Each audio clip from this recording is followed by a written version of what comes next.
One of the really cool things about this TurboSaw sawmill is how easy it is to sharpen the saw blades. First thing you do is grab this one right here, and then you'll flip the saw blade into the horizontal position.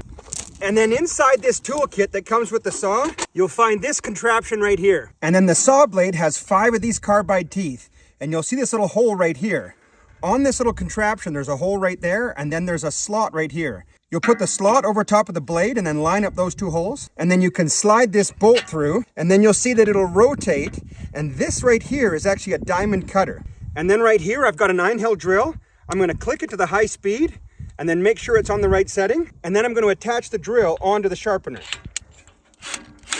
And on all saw blades, these little tips right here are just like little mini chisels. So I'm gonna sharpen it just like I would a chisel. I'm gonna turn the drill on, and then I'm gonna rotate over, and I'm gonna sharpen that just a little bit, just enough so you can barely see a little bit of a burr on the whole face of that tooth. And then I know it's sharp.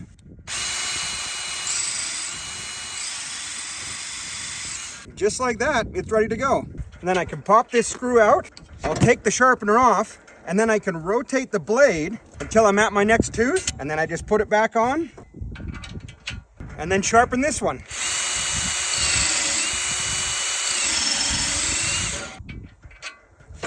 And I'm done 2 already, and there's only 5. If you've ever worked with bandsaw sawmills before, you know how much time you spend taking blades off, putting new blades back on, taking the blades that are dull, taking them over to get sharpened. But with this one, you just leave the blade on, sharpen right on site, and this blade will last for like 10 or 15 years. You may have to replace the carbide tips if you ever hit something or they get too dull, but even then it's a pretty easy process to pop them out and put new ones in. So basically it's just this little face right here of this tooth. We're just trying to sharpen it just enough until there's a burr that appears right here, which means we have a nice even grind across it, and it's sharp and ready to go.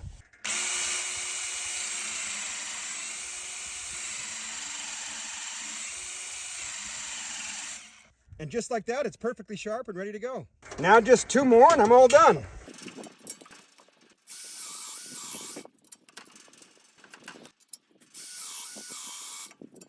It only takes like 2 or 3 minutes, maybe 5 by the time I get the toolbox and grab the drill and walk out here, but super easy to get it sharp and ready to go.